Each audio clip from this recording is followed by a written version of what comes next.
करता है ट्रेन को डिरेल? कौन चाहता है कि हो मौत का खेल? ट्रेन को पलटने के लिए पटरियों पर लकड़ी, सिलेंडर, गैस, लोहा रखने का ये कैसा है आतंकियों का प्लान? इसी पर आज हमारा सियासी चौक निर्धारित है और हम हैं वाराणसी में और लोगों से बात करते हैं कि आखिर लोग इसे किस तरीके से राष्ट्र की सुरक्षा में सेंध की तौर पर देखते हैं। हमारे साथ वाराणसी के लोग हैं, उनसे बात करते हैं। ट्रैक पर लकड़ियां बिछाई जाती हैं, ट्रेन को पलटने की साजिश की जाती है, किसी तरीके से बड़े ट्रेन हादसे को अंजाम दे दिया जाए। कितना असुरक्षा का माहौल हो गया है इस समय? इस समय देश की स्थिति बहुत ज़्यादा खतरे से गुजर रही है। जब से हमारे माननीय जी प्रधानमंत्री जी 400 का सीट पूरा नहीं कर पाए, तब से लगातार आतंकवादी हमला चारों तरफ शुरू हो गया है। जिस दिन उन्होंने शपथ ग्रहण किया उस दिन भी शिवकौड़ी पे हमला हुआ, उधर आतंकवादी चारों तरफ हमले शुरू हो गए और इस तरीके से रेल पर पलटने की, बम ब्लास्ट करने की सब जगह तैयारी हो गई है। आतंकी हमला शुरू हो चुका है और इस तरीके से जो समझ में आया है, कई जगह पकड़ाए भी हैं किनका किनका हाथ है और ये सब हमारे आतंकवादी गतिविधि एक विशेष संप्रदाय पकड़े जा रहे हैं लोग, उनका ही भारत की स्थिति को डामाडोल करने का प्रयास चल रहा है इस समय। क्या लगता है बहन जी, जिस तरीके से ये चीज़ें लगातार सामने आई हैं, कितना ज़्यादा सेना हो, आम नागरिक हो, उसमें असुरक्षा का भाव पैदा करने की कोशिश की जा रही है? ये कहते तो हैं भाई भाई, अंदर से काटते हैं।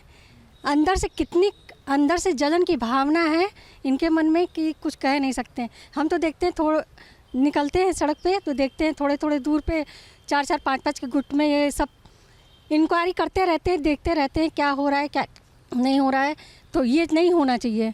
कुछ लोग और भी हमारे साथ हैं, उनसे बात करते हैं। जिस तरीके से ट्रैक पर लोहे रखे जा रहे हैं, लकड़ियाँ रखी जा रही हैं, किसी भी तरीके से कोशिश की जा रही है कि ट्रेन को डिरेल कर दिया जाए जिससे लाखों लोगों की मौत हो सके, हज़ारों लोगों की मौत हो सके।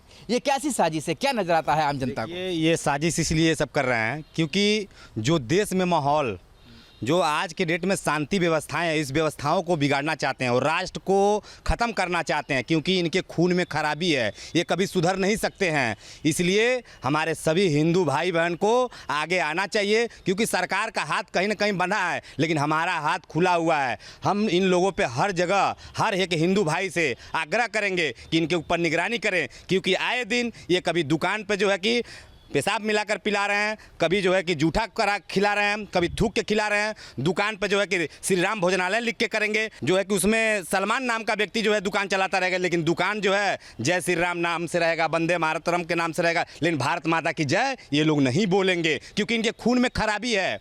इस नाते ये आतंकवादी संगठनों से जुड़े हुए हैं। ये इनको प्रेम हमारे भारत से नहीं है, इनका प्रेम पाकिस्तान से है। इनको पाकिस्तान भेजने की ज़रूरत है क्योंकि ये पाकिस्तान के ही लायक हैं, हमारे हिंदुस्तान में रहने की लायक नहीं है। ट्रेन में जब यात्रा होती है तो उसमें हर वर्ग का व्यक्ति यात्रा करता है, हर एक जात धर्म के लोग इसमें यात्रा करते हैं। टिकट वो देख के नहीं दी जाती, पर कुछ लोग ऐसे हैं जो आतंकी गतिविधियों में लिप्त होकर के लोगों को काल के गाल में ढकेलना चाहते हैं। सरकार लगातार इस पर काम कर रही है, आम जनता का क्या रुख है? क्योंकि देखिए हम लोग हैं रोटी कपड़ा मकान में परेशान हैं और उनको कुछ करना नहीं। आखिर में उनको फंडिंग कहाँ से आ रहा है ये जांच का विषय है। आखिर में हम लोग सुबह उठते हैं, अपना दुकान खोलते हैं, बच्चों को स्कूल पहुँचाते हैं, शाम को घर आते हैं, खाते हैं, सो जाते हैं क्योंकि हम लोग रोटी कपड़ा मकान में ही परेशान हैं। उनको फंड कहीं ना कहीं आतंकी संगठन जो दे रही है, जो इनको ट्रेनों को जो है दुरुस्त करने के लिए, तमाम जो है कि तरीके से हिंदुस्तान की व्यवस्थाओं को दुरुस्त करने के लिए, तो यह लोग करते रहेंगे क्योंकि इनको पता है इनका कोई भावना, कोई भाईचारा नहीं है। इनका एक ही भाईचारा है, किसी तरह बम ब्लास्ट करें, किसी तरह देश में व्यवस्था खराब करें। जो देश की व्यवस्था, जो हमारी व्यवस्थाएं जो ऊंचाइयों की तरफ चल रही है उसको ये लोग खराब करना चाह रहे हैं कि देश आगे न बढ़ पाए। इस पे जो है सरकार को गंभीर से गंभीर चिंतन करना चाहिए, कदम उठाना चाहिए और सरकार कदम नहीं उठाएगी तो हम लोग हिंदुत्व जो है, हिंदुत्व के एक एक बच्चा जो है इसके लिए आगे है और आगे आ रहा है। कुछ यूथ भी हमारे साथ हैं, उनसे बात कर लेते हैं। ट्रेनों पर यात्रा सभी करते हैं, हर वर्ग करता है। क्या लगता है आपको, जिस तरीके से ट्रेन को डिरेल करने की कोशिश हो रही है, एक असुरक्षा का भाव पैदा करने की कोशिश हो रही है, क्या इसके पीछे उद्देश्य हो सकता है? जब तक हिंदू जागेंगे नहीं तब तक कुछ हो नहीं सकता है और इनको जागना बहुत ज़रूरी है। तो जब ये जागेंगे तभी कुछ समझ पाएंगे। जी पर ट्रेन में तो यात्रा हर वर्ग करता है। तो जो अपने घर के खुद के बहन के नहीं होते हैं वो अपने देश के, जाति के, धर्म के किसी के नहीं होंगे। क्या लगता है आपको कि जिस तरीके से आतंकी गतिविधियों को फिर से एक बार देश में तेज करने की कोशिश हो रही है, और ये कोशिश हो रही है लुक छुप करके, किस तरीके से ट्रैक पे लोहा रख दिया जाए, किस तरीके से ट्रैक पे लकड़ी रख दिया जाए ताकि ट्रेन डिलेल हो जाए, हज़ारों लोग मौत के आगोश में समा जाए, ये कोशिश हो रही है इस समय। हाँ देखिए, इनके धर्म में ना सम्मान, ना प्रतिष्ठा, ना राष्ट्र प्रेमी, ये सब कुछ नहीं सिखाया जाता है। इन्हें जो भी सिखाया जाता है यही सिखाया जाता है कि कैसे दूसरे को, और जो दूसरा धर्म अच्छे से कार्य कर रहा है उसको कैसे नुकसान पहुंचाना है, यही इन्हें बचपन से ही सिखाया जाता है। भारत इस समय लगातार तेज़ी से उभरता हुआ देश है पूरे विश्व में, और इस समय इस तरीके की हरकतें जो हो रही हैं, चाहे वो गाजीपुर से बलिया से लेकर के हर तरफ वंदे भारत ट्रेन पे पत्थर मारना, ट्रेनों को डिरेल करना, क्या लगता है कि राष्ट्र की जो संपत्ति है उसे नुकसान पहुंचाने का पूरा प्रयास किया जा रहा है? बिल्कुल, इन्हें तो आए दिन कुछ ना कुछ षड्यंत्र रचना है राष्ट्र को बर्बाद करने में और सरकार को नीचा दिखाने में। जैसे कि पहले ये लव जिहाद का कार्यक्रम करते थे, फिर लैंड जिहाद का इन्होंने कार्यक्रम किया, अब ट्रेन जिहाद का कार्यक्रम कर रहे हैं, प्लस ये जो भोजन में हिंदू धर्म को नष्ट करने का जिहाद भी इन लोगों का पूरा प्लानिंग है। तो ऐसे इन लोगों के प्लानिंग चलते आ रहे हैं, और इन लोगों को खात्मा करने के लिए मैं भारत सरकार से निवेदन करूंगा कि जनसंख्या नियंत्रण कानून जो लागू किया है और करने वाले हैं उसको एकदम तगड़े से इन पर लागू किया जाए, क्योंकि इनकी जो आए दिन जो जनसंख्या बढ़ रही है और इनको कमाना नहीं है, सिर्फ इन्हीं चीज़ों में इनको लुप्त रहना है, तो ये इसीलिए सब ऐसी घटनाएं करते रहते हैं कि हमें कहीं ना कहीं से कुछ ना कुछ मिल जाए। क्या लगता है भाई साहब आपको, जिस तरीके से सेना हो, आम जनता हो, वो इस समय ये बात को लेकर भयभीत है कि किस तरीके से देश को बचाया जाए, देश की, राष्ट्र की संपत्ति को बचाया जाए, क्योंकि सेना लगातार देश को बचाने के लिए अपना काम करती है, पर वहीं देश के अंदर कुछ लोग ऐसे हैं जो ट्रेनों को पलटने की साजिश रच रहे हैं। अभी यहाँ पर सभी लोग हिंदुत्व के बहुत ऐसे लोग हैं जो अभी जागरूक नहीं हुए हैं, उन लोगों को भी आगे बढ़ चढ़ कर इस चीज़ को रोकना चाहिए, और कहीं ना कहीं सरकार के भी हाथ इसमें बंधा है, और जो भी ये षड्यंत्र रच रहे हैं चाहे कुछ कर रहे हैं, इन लोगों के ऊपर कड़ी से कड़ी सज़ा मिले, सरकार से मेरा यही मांग है। और जो चीज़ अगर नहीं हो पा रहा है वो हम लोगों का हाथ मतलब खुला है, चाहे जो भी हो, हम लोगों को भी वो चीज़ करना चाहिए, गलत को रोकना चाहिए। इसीलिए हम लोग शिव राष्ट्र सेना से तैयारी कर रहे हैं, हिंदुत्व को जोड़ रहे हैं, जो हमारे हिंदू भाई हैं, नव युवक लोग हैं, वो जुड़ के जो गंदगे काम कर रहे हैं उसको हम लोग रोक रहे हैं। इसीलिए एक संगठन हमारा बना शिव राष्ट्र सेना, उसी के आधार पे हम लोग हिंदुत्व के काम आगे बढ़ा रहे हैं, लोगों में प्रचार कर रहे हैं, जोड़ रहे हैं, एकता बढ़ा रहे हैं, यही है।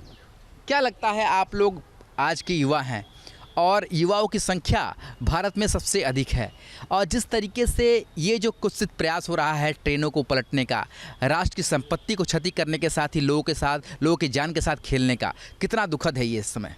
ये तो बिल्कुल एक अंतर्राष्ट्रीय साजिश के तहत की जा रही है।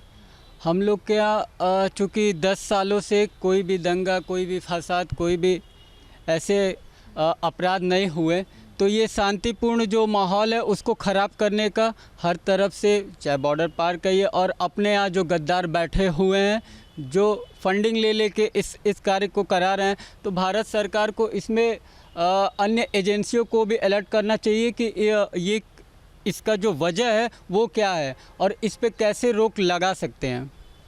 क्या लगता है आपको कि जिस तरीके से ट्रेनों में यात्रा करने के साथ साथ और ट्रेनों को पलटने की जो साजिश हो रही है, ये कहीं ना कहीं से देश को कमज़ोर करने के लिए एक कोशिश है? बिल्कुल कमज़ोर करने की कोशिश है, क्योंकि इनकी जो जनसंख्या बढ़ रही है ना, ये इसीलिए बढ़ा रहे हैं कि हम देश को कमज़ोर करें, और जो हमारे प्रधानमंत्री हैं इनको कमज़ोर किया जाए। इनको कमज़ोर करने के साथ साथ ये देश पे हावी होकर अपना राज लाना चाहते हैं, और हिंदू राष्ट्र को ख़त्म करके ये मुस्लिम राष्ट्र लाना चाहते हैं। क्या लगता है, इस तरीके से ट्रेनों में ये चीज़ें सामने आई है, तो ट्रेन में यात्रा करने में अब क्या मन में क्या लगता है? ये लगता है कभी भी हादसा हो सकता है, और मैं एक राइटर भी हूँ, कवियत्री हूँ, तो मैं कविता के माध्यम से बोलना चाहती हूँ। सुनो आतंकियों, जो तुम कर रहे हो रेल पलटने की तैयारी, अगर सारे हिंदुस्तानी एक हो गए, करेंगे अच्छे से तुम्हारी खातिरदारी, तुम लोग पूरे भारत से भगाए जाओगे। सोच लो, तुम लोग पूरे भारत से भगाए जाओगे। ये ऐसा होगा कि तुम जो वक्फ बोर्ड पे कब्जा किए हो सारे के सारे हटाए जाओगे। सुनो आतंकियों, सुनो आतंकियों, जो तुम रेल पलटने की कर रहे हो तैयारी, जो तुम रेल पलटने की कर रहे हो तैयारी, अगर सारे हिंदुस्तानी एक हो गए तो अच्छे से करेंगे तुम्हारी खातिरदारी। याद रखना, अच्छे से करेंगे खातिरदारी। क्या लगता है आपको कि जब अब यात्रा करने की बारी आती है और जब इस तरह की खबरें लगातार आप सुनती हैं तो मन कितना आहत होता है और किस तरह की कार्रवाई की मांग करते हैं? डर तो लगता ही है, लेकिन व्यवस्था अच्छी है हमारे मोदी सरकार की, योगी जी की, और जो भी कार्रवाई हमारे योगी जी करते हैं बहुत अच्छा करते हैं। धन्यवाद। तो लगातार हमने लोगों से बात की और सभी लोगों का एक सुर से एक ही बात कहना है कि जो राष्ट्र की संपत्ति को क्षति पहुंचाएगा उसे किसी भी तरह से माफ़ नहीं किया जा सकता और सरकार भी लगातार इस पर ध्यान दी हुई है और जो भी इसके दोषी हैं ऐसे लोगों पर कड़ी से कड़ी कार्रवाई होनी चाहिए। न्यूज नेशन अब व्हाट्सएप पर खबरों के ताज़ा अपडेट के लिए न्यूज नेशन के इस QR कोड को स्कैन करें।